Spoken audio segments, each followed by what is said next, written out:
नहीं, आवाज बंद कर दो।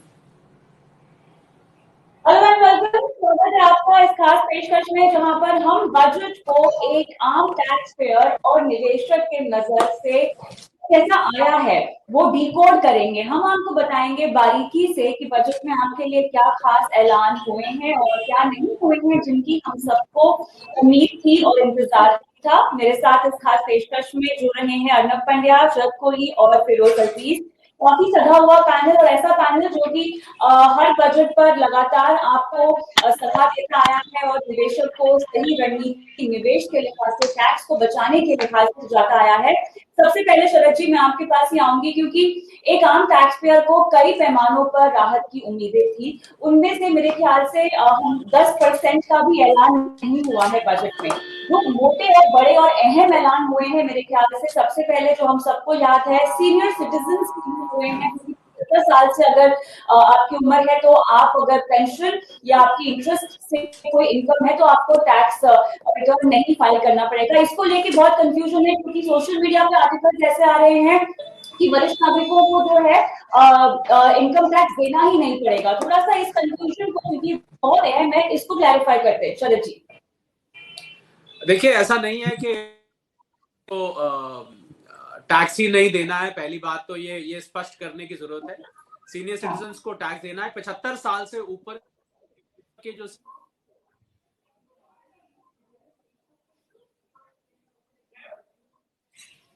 चलिए शरद जी शायद डिस्कनेक्ट हो गए हैं, लेकिन अगर इंटरेस्ट जी जी जी बोलिए शरद जी। जी मेरी आवाज आ रही है कविता? जी आ रही है जी।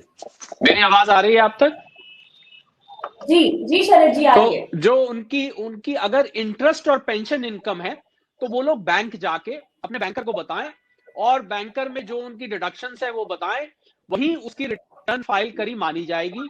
उन लोगों को अलग से कोई रिटर्न फाइल करने की जरूरत नहीं है। पर ध्यान रखने वाली बात यह है कि 75 साल से ऊपर उनकी आयु होनी चाहिए।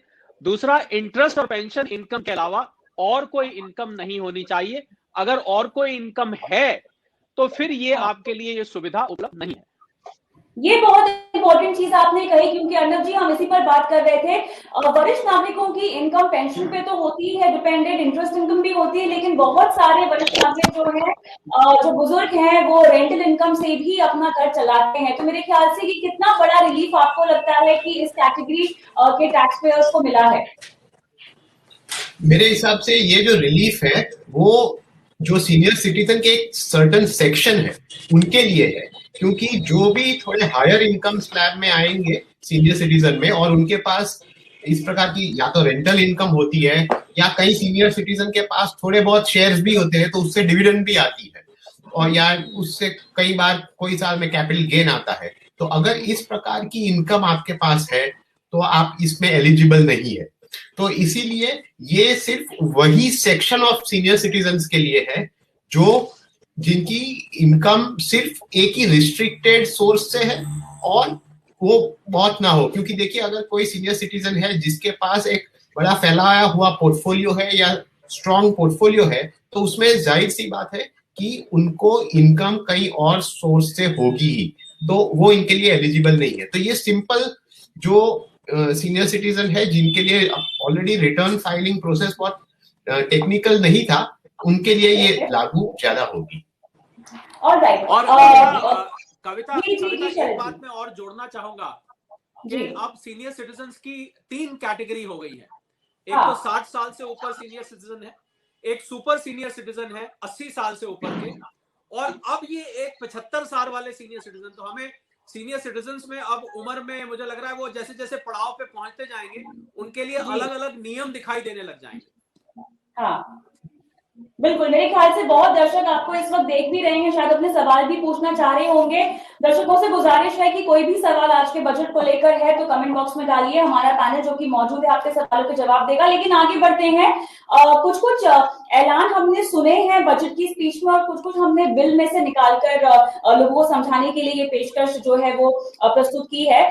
फिरोज, एनआरआई की पॉइंट पर मैं टच करना चाहूंगी, जहां पर फॉरेन रिटायरमेंट फंड्स के डबल टैक्सेशन से छुटकारा मिलने की बात वित्त मंत्री साहिबा ने कही है, लेकिन इसको लेके तमाम डिटेलिंग आगे चलकर आएगी। सबसे पहले एनआरआईज की डबल टैक्सेशन कैसे होती है रिटायरमेंट फंड्स में और कैसे छुटकारा मिलने की बात कही गई है? देखिए कविता जी, एक्चुअली एनआरआईज की जो टैक्सेशन है वो काफी कॉम्प्लेक्स है। डबल टैक्सेशन ट्रीटीज होती हैं, कई कंट्रीज के साथ होती हैं, कई के साथ नहीं होती, और जिनके साथ है डबल टैक्सेशन अवॉइडेंस ट्रीटी उसमें न्यूआंसेस डिफरेंट होते हैं। सो पॉइंट वन, इसमें काफी कॉम्प्लेक्सिटी है। फॉर एग्जांपल, अगर आप यूएस सिटीजन हैं तो आपको higher of the two tax देना पड़ता है। तो एनआरआई की जो सिंप्लीफिकेशन है टैक्सेशन की वो बहुत इंपॉर्टेंट है। और सेकंड पॉइंट ये है कि अगर जो कंट्रीज में ड्यूअल टैक्सेशन ट्रीटी, जो अवॉइडेंस ट्रीटी नहीं है, उसका ये मतलब है कि अगर आपने इंडिया में टैक्स पे कर दिया तो वो जो टैक्स क्रेडिट आपको मिलेगी, वो टैक्स क्रेडिट आपको उसकी जो डिफरेंशियल है वही पे करनी पड़ेगी। जैसे हमारी यूएस के साथ है, अगर आपने 15% की टैक्स यहां भर दी है short term capital gain equity की, तो आपको सिर्फ डिफरेंशियल भरनी पड़ती है यूएस में, ना कि दुगनी।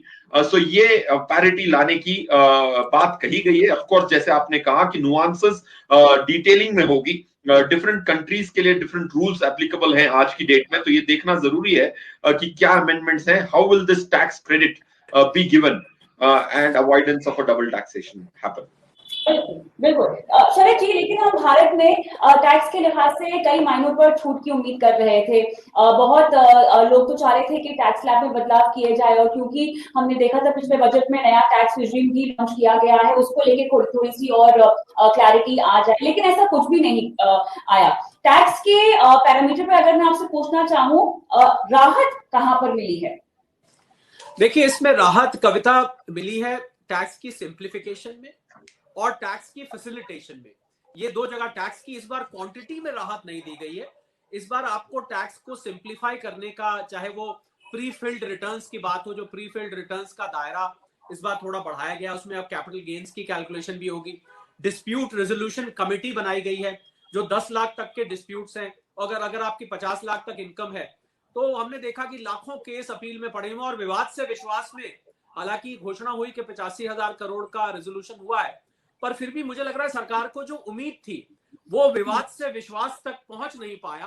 तो उसका एक विकल्प बनाया गया है, उसका एक ऑल्टरनेट बनाया गया है कि आप एक डिस्प्यूट रेजोल्यूशन कमेटी में जाएं और वहां जाके आप अपने 10 लाख तक के डिस्प्यूट को रिजॉल्व कर दें, वो कमेटी आपको रिजॉल्व करेगी।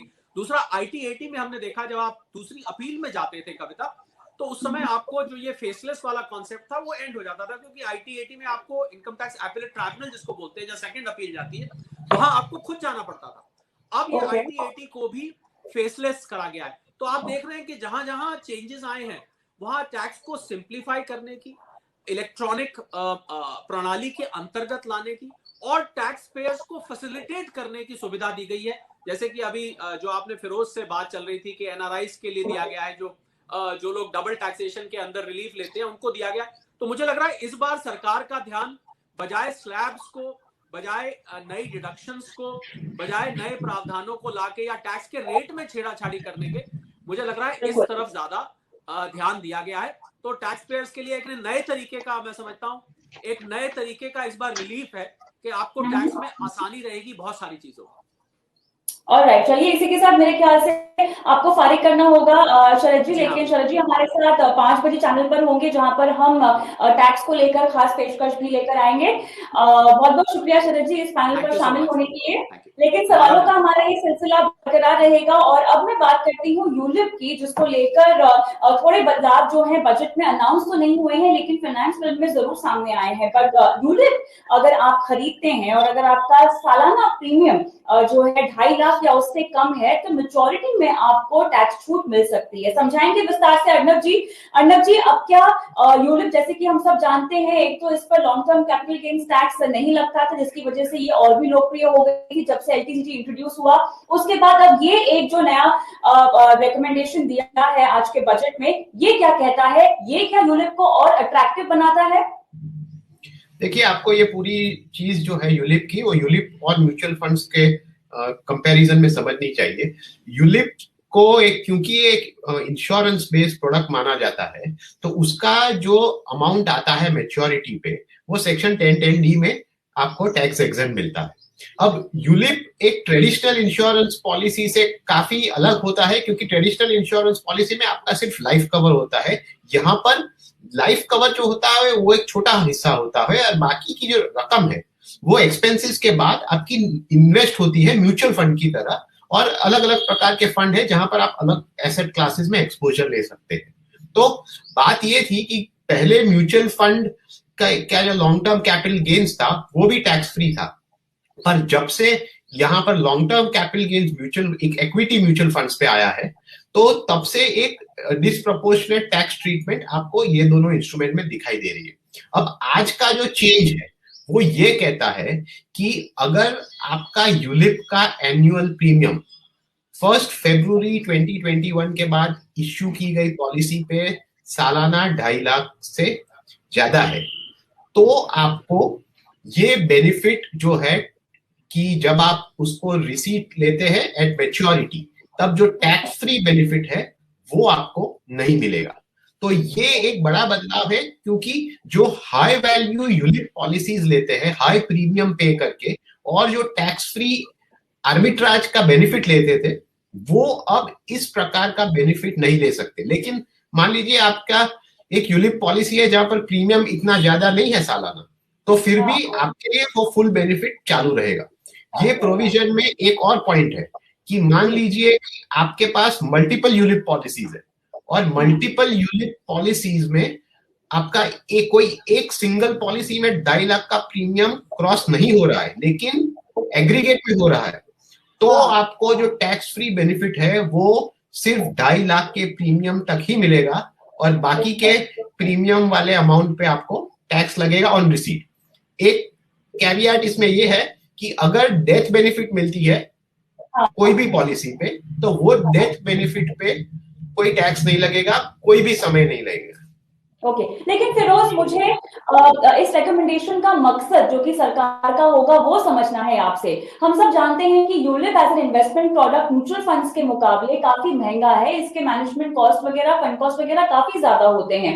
इन सब तमाम बातों को ध्यान में रखते हुए मिससेलिंग भी इस प्रोडक्ट में बहुत ज्यादा होती है, उसके बावजूद इस तरह की रिकमेंडेशन देना, क्या आपको लगता है कि सरकार कहीं ना कहीं यूलिप जैसे प्रोडक्ट्स को पुश करना चाहती है? आई थिंक ये बहुत बड़ा डिसएडवांटेज है यूलिप के लिए। ये जो टैक्स एफिशिएंसी जो मिलती थी एचएनआई कम्युनिटी के लिए, पहले क्या करते थे कि जो बड़े क्लाइंट्स हैं, बड़े इन्वेस्टर्स हैं, वो सिंगल प्रीमियम पॉलिसीज लेते थे, उसमें कॉस्ट बहुत कम भी होती है। सिंगल प्रीमियम 1 करोड़ रुपए का एक प्रीमियम पे करते थे और उसको 5 साल बाद विड्रॉ कर लेते थे, नॉमिनल इंश्योरेंस जो मिनिमम थ्रेशोल्ड है उसको लेके। जो भी पैसा 1 करोड़ रुपया 2 करोड़ बन के निकलता था, तो जो गेन अमाउंट थी 1 करोड़ 2 करोड़ होने की, जो 1 करोड़ की गेन थी उस पे 0 टैक्स दे के निकल जाते थे। तो वो जो प्लग किया गया है, तो बड़े इन्वेस्टर्स के लिए जो यूलिप एक बहुत इंटरेस्टिंग प्लेटफॉर्म था टैक्स फ्री रिटर्न कमाने का सिंगल प्रीमियम पॉलिसी से, वो अब निकल गया है। तो इनको वापस अपने पैसे को म्यूचुअल फंड में ले जाना पड़ेगा, बट काफी सारे म्यूचुअल फंड इन्वेस्टर्स यूलिप का प्रयोग कर रहे थे। पॉइंट 1। पॉइंट 2, छोटे निवेशक के लिए जो ये एडवांटेज है वो बरकरार है, और यूलिप में अभी भी एक बहुत बड़ा एडवांटेज बरकरार इसीलिए है क्योंकि अगर आप स्विच करते हैं 5 साल के दौर में, अगर आप 3-4 स्विच करते हैं equity to debt, debt to equity, उस पर टैक्स नहीं लगती, और एंड में भी टैक्स सिर्फ इक्विटी के हिसाब से लगती है, ना कि 20% बट 10%। सो अभी भी टैक्स का एडवांटेज है स्विचेस में, और वो भी टैक्स फ्री स्विचेस हैं। एंड में जो टैक्स है वो भी इक्विटी टैक्सेशन है, तो it's a disadvantage move to ULIP for large investors who were using single premium policies. चलिए, अभिनव सक्सेना का एक सवाल स्क्रीन पे आता हुआ दिखाई दे रहा है मुझे। वो पूछ रहे हैं कि आगे चलकर ईपीएफ और वीपीएफ में भी क्या टैक्स लगेगा। इनका सवाल नहीं अर्णव जी, उससे पहले एक और जो बात कही गई बजट में, एक रिकमेंडेशन जो दिया गया है, वो ये कहता है कि पीएफ कंट्रीब्यूशन अगर आपका सालाना 2.5 लाख से ज्यादा जाता है तो आपको ब्याज की कमाई पर जो है टैक्स देना पड़ेगा। इसे इंट्रोड्यूस करने के पीछे उद्देश्य, और इसके बाद हम अभिनव का भी सवाल लेंगे। देखिए, इसको इंट्रोड्यूस करने का जो मकसद है वो भी एक यूलिप की तरह ही है कि जो हाई नेटवर्थ इंडिविजुअल्स थे वो इस प्रावधान का इस्तेमाल करके बड़ी मात्रा में टैक्स फ्री इनकम कमाते थे। क्योंकि देखिए, तो एम्प्लॉइज प्रोविडेंट फंड है और उसमें अगर आप वॉलंटरी कंट्रीब्यूट करते तो वो वीपीएफ कहलाया जाता है। तो ईपीएफ का जो आपका इंटरेस्ट है वो एग्जेम्प्ट रेजिम में आता है, यानी कि जो भी इंटरेस्ट आप उस पर कमाओगे तो वो टैक्स एग्जेम्प्ट है, टैक्स फ्री है, उस पर कोई टैक्स नहीं लगेगा। तो जो हाई इनकम वाले एम्प्लॉइज है वो क्या करते थे कि वो अपना एक बड़ी रकम जो है वो इस प्रकार वॉलंटरीली एक्स्ट्रा कंट्रीब्यूट करते थे प्रोविडेंट फंड में, और जब भी वो विड्रॉ करते थे तो वो पूरी रकम टैक्स फ्री हो जाती थी। अब ये हाई नेटवर्थ इंडिविजुअल्स को इस प्रकार की बड़ी रकम पे टैक्स फ्री इंटरेस्ट कमाने को रोकने के लिए सरकार ने ये कह दिया है कि 1 अप्रैल के बाद अगर आप 2.5 लाख से ज्यादा का कंट्रीब्यूशन कर रहे हो सालाना, तो फिर आपको इस प्रकार का आपके कंट्रीब्यूशन पे जो इंटरेस्ट है वो टैक्सेबल हो जाएगा। तो ये और तरीका है प्लग करने का, ये लूप होल का, कि जिसका हाई नेटवर्थ इंडिविजुअल्स इस्तेमाल करके टैक्स फ्री इनकम कमा रहे थे। अब इनका जो सवाल है कि क्या पूरी की पूरी इनकम ईपीएफ पे टैक्सेबल हो जाएगी, तो ऐसा नहीं है। टैक्स ईपीएफ की जो ब्याज की दर है वो आप जब कमाते हैं तो वो तो एग्जेम्प्ट ही रहती है, उसमें कोई फेर बदलाव नहीं है। मुझे ऐसा भी नहीं लगता कि आगे चलते हुए at least in the near future इसमें कोई बदलाव आएगा। लेकिन जो बड़ी रकम पे इस प्रकार का टैक्स फ्री इनकम जो लोग कमा रहे थे उस पे जरूर प्लग लगा है, और ये आप देख रहे हैं कि systematically across asset classes, across area सरकार इस प्रकार के कोई भी लूपहोल्स को धीरे धीरे करके प्लग कर रही है।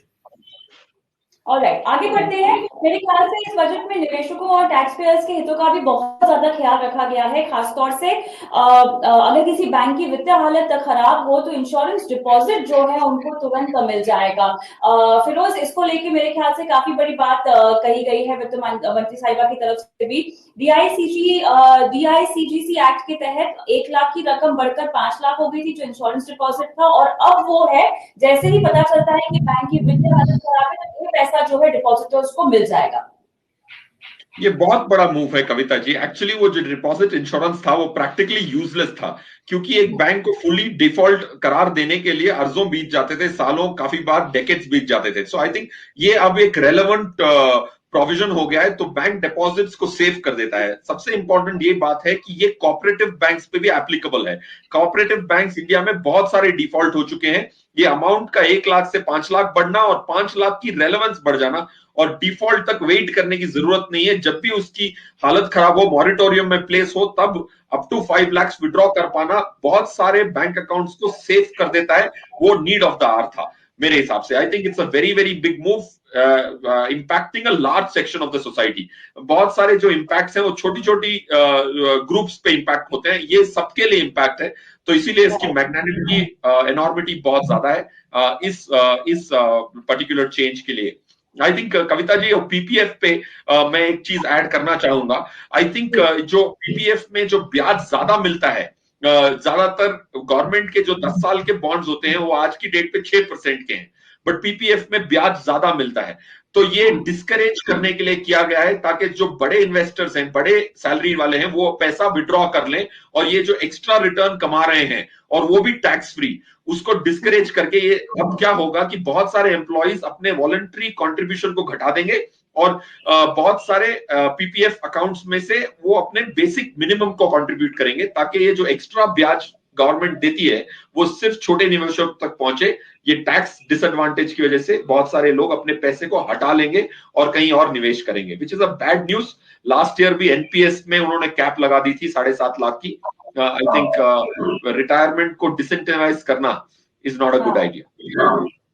लेकिन इसके साथ साथ कुछ ऐसी भी चीजें आ रही हैं जो महंगी होगी, और खासतौर से अगर हम सेस और सरचार्ज के टॉपिक पर देखते, कस्टम ड्यूटी के मुद्दे पर देखें तो कई सारे ऐलान आज भी किए गए हैं। अर्नब जी, पेट्रोल डीजल की कीमतों में इजाफा, क्रूड पाम तेल, दालों में, सब्जियों में और फलों में भी हमने देखा है कि कीमतें जो है वो बढ़ाई गई हैं इस बजट में। ओवरऑल किस तरह से इम्पैक्ट पड़ेगा इन बढ़ी हुई कस्टम ड्यूटी का और जो सेस और सरचार्ज लगाया जा रहा है? हमारा किचन का बजट, हमारा ओवरऑल महीने का बजट कितना मिल जाएगा?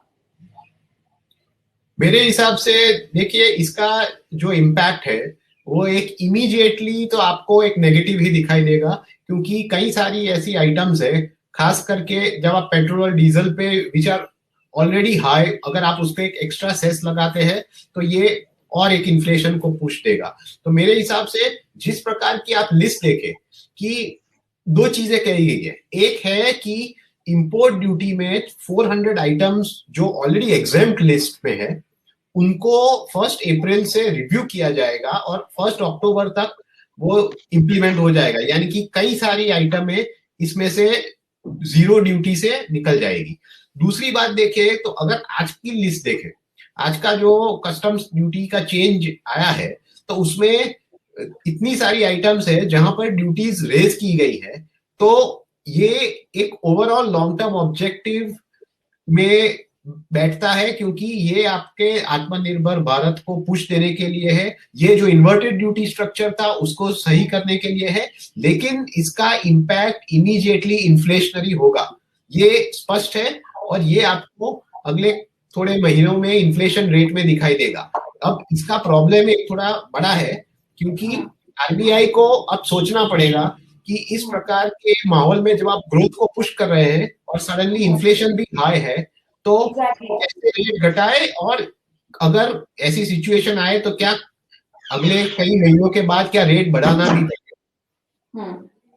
ऑलराइट, इसके अलावा जो खुशखबरी या जो राहत वाली बातें सामने आई हैं फिरोज, उनमें से डिविडेंड डिक्लेयर होने पर एडवांस टैक्स आपको भरना पड़ेगा और अफोर्डेबल हाउसिंग का ब्याज छूट जो है उसको 1 साल और बढ़ा दिया गया है, और मेरे ख्याल से यहाँ पर स्टार्टअप्स को भी थोड़ी सी राहत दी है। इन पैमानों पर कितनी बड़ी राहत जो ऐलान किए गए हैं आपको लगते हैं निकल कर आए हैं निवेशकों के लिए, टैक्स पेयर्स के लिए? मेरे हिसाब से बहुत ज्यादा सिग्निफिकेंट नहीं है। अफोर्डेबल होम्स मार्च 22 तक जो भी अवेल करते हैं उनको 1.5 लाख की जो एग्जेम्पशन एक्स्ट्रा मिलती है इंटरेस्ट कंपोनेंट पे वो बरकरार रहेगी। आई थिंक ये इससे हर निवेशक को 20-30 हजार रुपए का फायदा होगा सालाना, और अफोर्डेबल हाउसिंग को थोड़ा पुश मिलेगा। बट डेवलपर को भी जो टैक्स एग्जेम्पशन है 1 साल से एक्सटेंड कर दी गई है प्रोजेक्ट्स के लिए, तो अफोर्डेबल होम्स की सप्लाई भी होगी और डिमांड भी होगी, तो ये बहुत अच्छी खबर है। ये इतनी बड़ी खबर नहीं है, but I think it's still a good catalyst for the affordable housing. और मेरे हिसाब से आई थिंक दूसरे पॉइंट्स को अगर देखा जाए तो एलटीसीजी में कोई बदलाव ना करना, I think it's a very big news. I think markets बहुत नर्वस थी कि एलटीसीजी इस साल में जब फिस्कल डेफिसिट इतनी ज्यादा है तो उसमें ट्वीकिंग करने की अच्छी खासी गुंजाइश थी। Leaving it as is a good news. बिल्कुल, उस पैमाने पर हमें थोड़ी सी राहत आते हुए देखी, लेकिन जो नया टैक्स रिजीम पिछले साल इंट्रोड्यूस किया गया था, अब नया रिजीम में सरचार्ज लगाने का फैसला भी लिया गया है। ये एडिशन कैसे इम्पैक्ट करेगा, अर्नब जी समझाएं। देखिए, सरचार्ज लगने से एक सिंपल चीज है, सरचार्ज आपके टैक्स पे लगता है, तो जो हाई इनकम के टैक्स पेयर्स है उनका जो टैक्स बर्डन है वो बढ़ जाता है। तो यही एक सिंपल चीज है, और ये सरचार्ज आप देखिए तो 50 लाख के ऊपर से शुरू होता है, 50 लाख से 1 करोड़ से 10%, 1 करोड़ से 2 करोड़ तक 15%, 25% और फिर 37%। तो ये बड़े टैक्स पेयर्स के लिए है, तो उनको एक इम्पैक्ट करता है। तो इसमें छोटे टैक्स पेयर्स के लिए कोई चिंता की बात नहीं है। उनको तो जो बेसिक प्रोपोजिशन है कि क्या हम पुराने सिस्टम में रहे और जो डिडक्शन ले रहे हैं उसका बेनिफिट ले, या नए सिस्टम में जाके डिडक्शंस का बेनिफिट ना ले, ये क्वेश्चन आज की तारीख में भी इनके लिए चालू ही है, तो इनको उनपे ही गौर करना चाहिए। क्योंकि देखिए, लास्ट ईयर जब ये नया सिस्टम इंट्रोड्यूस किया गया था तब कहा गया था कि ओवरऑल अल्टीमेटली जो पुराना सिस्टम है वो फेज आउट किया जाएगा। अब इस साल इस प्रकार के फेज आउट के बारे में कुछ कहा नहीं गया है, तो अभी तो ये पुराना सिस्टम भी चलता रहेगा। तो बेसिक चीज तो यही है कि जो इंडिविजुअल सेविंग्स करके इस प्रकार के इन्वेस्टमेंट करके बेनिफिट्स ले रहा है डिडक्शन के लिए, उनके लिए पुराना सिस्टम ही अच्छा है, और जो इस प्रकार के बेनिफिट्स नहीं ले रहे उनके लिए उनका टैक्स बर्डन नए सिस्टम में थोड़ा कम है। लेकिन जो भी नए सिस्टम में जाते हैं उनके लिए डिसिप्लिन रखना बहुत जरूरी है, क्योंकि नए सिस्टम में कोई फोर्स्ड सेविंग नहीं है टैक्स के लिए। तो इसमें रिस्क ये रहता है कि आप अपने रिटायरमेंट और लॉन्ग टर्म गोल्स के लिए कम रकम साइड पे रखेंगे, तो इसका ध्यान रखना चाहिए। बिल्कुल। तो फिरोज ये बताएं कि ओवरऑल उम्मीदों पर तो खरा नहीं उतरा है मोटे तौर पर अगर हम देखें बजट, फिर भी मेरे पोर्टफोलियो में इमीडिएट बदलाव अगर मुझे कुछ करने हैं टैक्स के लिहाज से या इन्वेस्टमेंट प्लानिंग के लिहाज से, क्या करने चाहेंगे, कि जैसे जैसा आपका इन्वेस्टमेंट चल रहा है आपको वैसे ही रहने देना चाहिए? देखिए, आई थिंक ये पूरे बजट के हिसाब से एसेट क्लासेस पे क्या इम्पैक्ट पड़ेगा ये सोचना जरूरी है। आई थिंक डेट में इम्पैक्ट पड़ेगा, क्योंकि गवर्नमेंट की बोरोइंग जो होने वाली है, जो प्रोजेक्ट हुई है, वो उम्मीदों से थोड़ी ज्यादा है, तो ब्याज दरें थोड़ी बढ़ेंगी, specially in 10 year GSAT. Already आज हमने देखा है कि ब्याज बढ़ा है और छोटी अवधि का भी ब्याज बढ़ने की गुंजाइश है। So that's the impact on debt. So debt funds में short term funds में impact इतना नहीं होगा, but long duration funds में negative returns आ जाने की गुंजाइश है। तो ब्याज दरें इतनी जल्दी से नीचे नहीं आ पाएंगी। That's one. टू, जो म्यूचुअल फंड्स इक्विटी के थे जिसमें अल्फा नहीं आ रहा था काफी अर्जों से, उसमें अल्फा आना चालू हो जाएगा, क्योंकि बैंकिंग सेक्टर जो है वो आज बहुत अच्छा प्रदर्शन दिया है। 7-8% बैंकिंग, 9% तक भी ऊपर गई है बैंकिंग इंडेक्स। तो म्यूचुअल फंड का जो इक्विटी का नेगेटिव अल्फा था, जो मार्केट से कम रिटर्न दे रहे थे, वो आउट परफॉर्म करने की गुंजाइश है। तो इक्विटी के लिए इट्स गुड न्यूज, डेट के लिए इतनी अच्छी गुड न्यूज नहीं है। तो फंड्स को वापस एग्जामिन करना आज की बजट के हिसाब से, मेरे हिसाब से it's a very important milestone and can not be ignored. Arnav ji, तमाम चीजें जो महंगी हो रही हैं, अब उसको ध्यान में रखते हुए अपने घर का बजट और किचन का बजट कैसे मेंटेन किया जाए? देखिए, आपको इन्फ्लेशनरी प्रेशर तो इस अगले कई महीनों तक और आने हुए साल में दिखाई ही देगा। तो इसमें तो आपके पास कोई चॉइस नहीं है कि इस प्रकार की महंगी चीजें जो है वो आप कैसे इंक्लूड करें बजट में या कम करें, ऐसा तो कोई है नहीं, क्योंकि कई सारी ये सब बेसिक चीजें जो है वो एसेंशियल्स है, वो तो आप हर महीने खरीदते ही है। तो इसमें आपके पास 2-3 ऑप्शंस रहते हैं। पहला ऑप्शन तो ये है कि अगर आप कई चीजों में हाई ब्रांडेड प्रोडक्ट्स इस्तेमाल कर रहे हैं तो या तो ब्रांड चेंज कर ले, जिसमें आपको शायद थोड़ा कॉस्ट प्रेशर कम दिखे। दूसरी बात ये है कि आप ऑल्टरनेटिव प्रोडक्ट्स का इस्तेमाल करें, जिससे थोड़ा कई एरिया में कॉस्ट कम हो सके। और तीसरा ऑप्शन यही होता है कि आप कंजम्पशन नॉन एसेंशियल्स में जहां पर आप कंट्रोल कर सकते हैं वहां थोड़ा कंट्रोल कीजिए आपके बजट में आने के लिए। और इसके अलावा आपका बजट का प्लानिंग तो ऐसा ही होना चाहिए कि हर बार बजट में एक थोड़ी कंटिजेंसी अमाउंट रहे, ताकि अगर कोई इन्फ्लेशनरी इम्पैक्ट आपके बजट को थोड़ा अस्त व्यस्त कर दे तो ये कंटिजेंसी अमाउंट एटलीस्ट आपके लिए ऐसा ना हो कि आपको सडनली कोई बड़ा बदलाव अपने बजट में करना चाहिए। तो बजटिंग कीजिए और इस प्लानिंग के साथ कीजिए कि थोड़ा इन्फ्लेशनरी प्रेशर रहेगा, तो वही माइंडसेट से अगर आप करते हैं तो आपके लिए अच्छा साबित होगा।